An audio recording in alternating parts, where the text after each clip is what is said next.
तो ये तस्वीर आप देखिए, गाड़ियां बह गई, जेसीबी बह गई, यानी सैलाब ने सब कुछ तबाह कर दिया। सहस्त्रधारा, जहां बड़ी संख्या में देश भर से टूरिस्ट आते हैं, जहां बड़ी संख्या में प्रकृति का सौंदर्य देखने के लिए पर्यटक आते हैं, वो सहस्त्रधारा अब कैसे जगह जगह तबाही के निशान दिखा रहा है, कैसे वहां लोग परेशान हैं, जो लोग फंसे हुए हैं उनको निकाला गया। देखिए इस पानी के अंदर से कैसे पानी बह रहा है, इस गाड़ी के अंदर से। ये गाड़ियां तेज धारा के बीच में फंस चुकी हैं, कुछ गाड़ियां बह चुकी हैं, कुछ को निकाला गया है, कुछ लोगों को बचा लिया गया है। लेकिन फिलहाल सहस्त्रधारा जो पर्यटकों की भीड़ से गुलजार नजर आता था, अब जगह जगह सिर्फ और सिर्फ पानी नजर आ रहा है। पानी की धारा बहुत तेज है, और पानी की धारा तेज है का मतलब ये भी है कि इस पानी के साथ साथ बड़े बड़े बोल्डर्स हैं, बहुत सारा मलबा है। ये देखिए मलबे के अंदर एक जेसीबी धसी हुई है। अब मलबा कितना होगा, मलबे का फोर्स कितना होगा, ये तबाही कितनी बड़ी होगी, इसी तस्वीर को देखकर अंदाजा लगाया जा सकता है। ये देहरादून की तस्वीरें हैं जो इस वक्त हम आपको दिखा रहे हैं, जहां इस मौसम ने बड़ी मार मारी है। तो देहरादून में बादल तोड़ तबाही से मशहूर टपकेश्वर मंदिर भी नहीं बच पाया है। कल रात तमसा नदी में इतना तेजी से सैलाब आया कि पूरा मंदिर डूब गया, साथ ही हनुमान मंदिर का बड़ा हिस्सा भी डूब गया। अब काफी हद तक पानी कम हो गया है, लेकिन मंदिर में अभी भी कई फीट पानी भरा हुआ है। स्थानीय लोगों के मुताबिक मंदिर में 10 से लेकर 12 फीट तक पानी भर गया था। मंदिर के पुजारी समेत सभी लोगों ने किसी तरह अपनी जान बचाई है। ये आप देखिए, ये भी उत्तराखंड का मशहूर है मंदिर, जहां बड़ी संख्या में श्रद्धालु आते हैं। टपकेश्वर महादेव मंदिर है, और यहां हर मौसम में पानी भरने की घटना सामने आती है, लेकिन इस बार ये पानी ज्यादा बढ़ गया, 10 से 12 फीट। देखिए मंदिर पूरा डूबा हुआ आपको नजर आ रहा होगा। मंदिर के अंदर जो पुजारी थे, जो श्रद्धालु थे, जैसे तैसे उन्होंने अपनी जान बचाई है, क्योंकि पानी की धारा बहुत तेज है, पानी का प्रवाह बहुत तेज है, और ये पानी अपने साथ मलबा लेकर आ रहा है, जिसकी वजह से भारी तबाही देखने को मिल रही है। देखिए मंदिर के गेट पर बड़े बड़े पेड़ आपको पड़े हुए नजर आ रहे होंगे, मलबा आपको पड़ा हुआ नजर आ रहा होगा, यानी पूरी तरीके से ब्लॉक हो गया ये मंदिर। और इसीलिए वक्त रहते अंदर जो लोग मौजूद थे, जो पुजारी मौजूद थे, उन्होंने जैसे तैसे अपनी जान बचाई है। अब सोचिए इस मलबे के बीच में अगर कोई फंस जाए तो कैसे उसकी जान सकते में पड़ जाएगी। आइए देहरादून की एक और तस्वीर आपको दिखाते हैं। सैलाब के बाद सौंग जो है नदी भी बड़ा विकराल रूप ले चुकी है। बरसाती नदी में बहुत ज्यादा पानी आ गया है, और इसी कारण देहरादून मालदेवता में 100 से 120 मीटर तक की ये सड़क बह गई है। ये तस्वीर आप देखिए, बीच की सड़क बिल्कुल टूटी हुई दिखाई दे रही है। इस इलाके में ट्रैफिक को फौरन रोक दिया गया। सीएम पुष्कर सिंह धामी ने भी इस इलाके में पहुंचकर खुद हालात का जायजा लिया है। सड़क का एक बहुत बड़ा हिस्सा है जो टूट चुका है। ये मालदेवता रोड है, और मुख्यमंत्री पुष्कर सिंह धामी खुद टीम के साथ इस इलाके में पहुंचे और इलाके का हाल जाना। सहस्त्रधारा में बादल फटने के बाद बहुत तेजी से पानी नीचे की तरफ बहते हुए आया, और जितनी भी नदियां हैं और बरसाती नदियां भी जो हैं, उसका बहाव अपने आप तेज हो गया। जब बहाव तेज हुआ तो क्या रिहायशी इलाके और क्या सड़कें, सब कुछ तबाह करते हुए आगे बढ़ गया पानी। और ठीक उसी तरह से मालदेवता रोड की तस्वीर आप देख रहे हैं। ये रोड का एक बड़ा हिस्सा, कम से कम 100 से 120 मीटर का हिस्सा तबाह हो चुका है, और जब तक पानी का ये बहाव हल्का नहीं होगा तब तक यहाँ पर रिपेयर वर्क शुरू नहीं किया जा सकेगा। देहरादून के फन वैली को भी बहुत नुकसान हुआ है। यहाँ पर पानी के तेज बहाव की वजह से ब्रिज टूटने की तस्वीर सामने आई है। देहरादून हरिद्वार हाईवे पर बहुत डैमेज हुआ है।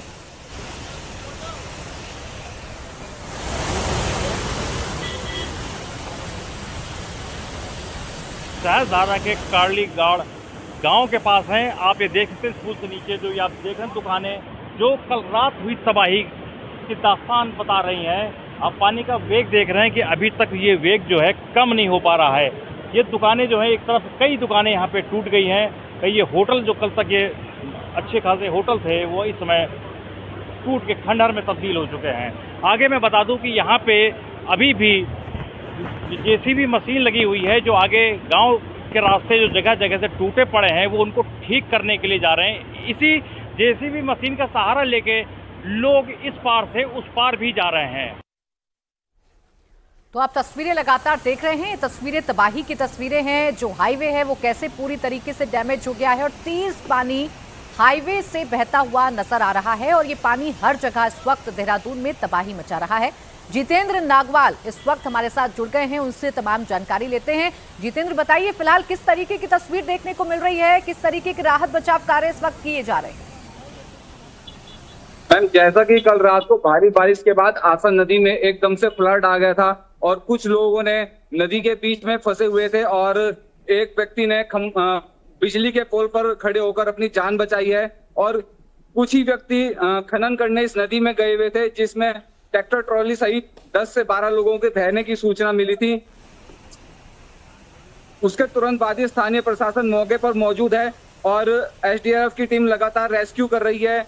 और आप जैसे कि देख सकते हैं पीछे नदी में इस समय जल का प्रवाह इतना तेज है, जल इस समय इतना तेज है कि इस समय पुलिस प्रशासन की पूरी टीम यहाँ पर मौके पे मौजूद है और लोगों को यहाँ से दूर रहने की हिदायत दी जा रही है। तस्वीरें हमारे सहयोगी जितेंद्र नागवाल दिखा रहे हैं। पानी का एक तो बहाव बहुत तेज दिखाई दे रहा है। जितेंद्र, आप तस्वीरें दिखाते रहें, जरा हमारे दर्शकों को लाइव फुटेज भी मिलती रहे, तस्वीरें दिखती रहे। और पानी का वेग आप देखिए बहुत तेजी से आगे बढ़ता हुआ दिखाई दे रहा है। आवागमन ऐसा लग रहा है कि कुछ हद तक बहाल किया जा सका है, ऐसा है क्या जितेंद्र? जी मैम, फिलहाल रास्ते में क्या लोगों की आवाजाही बहाल कर दी गई है या अभी यहाँ पर ये एक चुनौती है? मैम, इस समय जो है आवाजाही को रोका गया है। देहरादून से प्रेम नगर से विकास नगर को आने वाला पुल जो है पूरी तरीके से वॉक आउट हो गया था, जिसके बाद प्रशासन ने उस रूट को डाइवर्ट कर दिया है और बाईपास से होकर उन गाड़ियों को निकाला जा रहा है। फिलहाल पुल के पास आवाजाही को जो है रोक दिया गया है पूरी तरीके से। जितेंद्र, आपका पूरी जानकारी के लिए, इन तस्वीरों के लिए। देहरादून में आसन नदी में भी सैलाब है और आसन नदी में बहाव इतना तेज था कि भारी भरकम ट्रैक्टर बह गया है। ये देखें इस तस्वीर को। अभी यही जानकारी हमारे सहयोगी जितेंद्र दे रहे थे कि नदी में खनन करने के लिए उतरा हुआ एक ट्रैक्टर और ट्रॉली, यानी कि जो ट्रैक्टर ड्राइवर था वो भी और ट्रॉली में सवार कुछ मजदूर भी जो थे वो इसी पानी की तेज बहाव में बह गए हैं। आसन नदी में ट्रैक्टर बहने की ये तस्वीरें कैमरे में भी रिकॉर्ड हुई। पानी का सैलाब बहुत तेज था। इससे पहले कि अपने आप को लोग संभाल पाते, पानी से बाहर निकल पाते, बहाव तेज हो गया। ठीक इसी तरह देहरादून के विकास नगर से भी एक तस्वीर सामने आई है।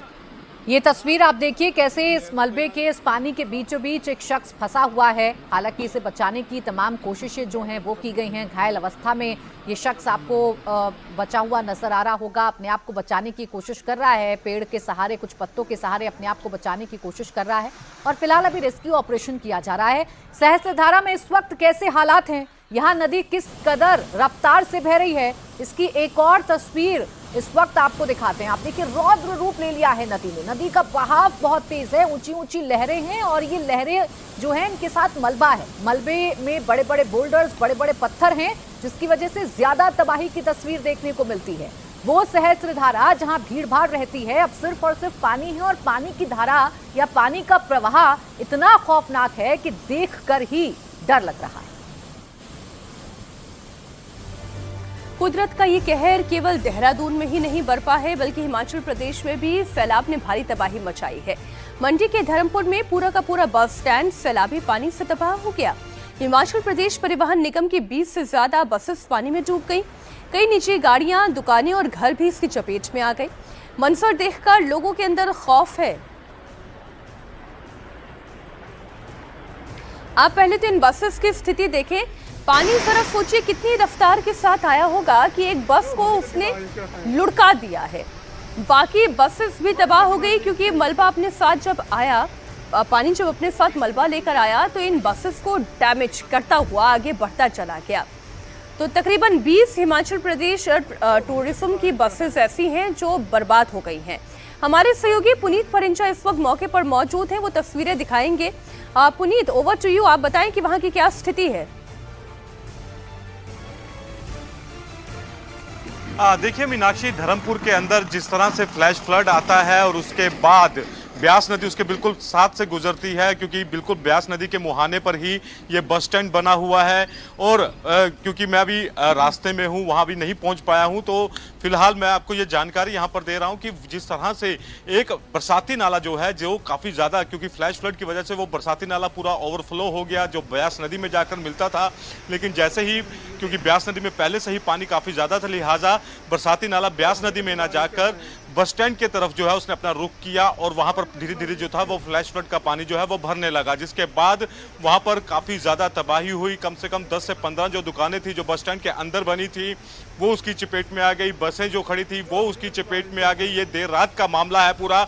और उसके बाद जैसे ही सुबह पानी उतरता है, और उसके बाद जो तस्वीरें जो हैं वो अब सामने आ रही हैं, ये तबाही की तस्वीरें हैं। पानी फिलहाल वहाँ पर उतर चुका है, क्योंकि हिमाचल की बात करें या उत्तराखंड की बात करें, जितने भी पहाड़ी राज्य हैं वहाँ पर एकदम से पानी आता है, फ्लैश फ्लड आता है, और उसके बाद 1-2 घंटे बाद पूर्णतः सब कुछ सामान्य हो जाता है, लेकिन तबाही के निशान जो है वो पीछे छोड़ देता है। इसी तरह की घटना जो है वो शिमला में भी देखने को मिली, जहां पर होमलैंड सोसाइटी के पास प्रकृति की मार तो उस वक्त देखने को मिल रही है, और कैसे इससे निपटा जाए, कैसे लोगों को मदद मुहैया करवाई जाए, अब यही सरकार के लिए चुनौती है। और इसी पर चाहे उत्तराखंड की सरकार हो, चाहे हिमाचल प्रदेश की सरकार हो, वो काम कर रही है।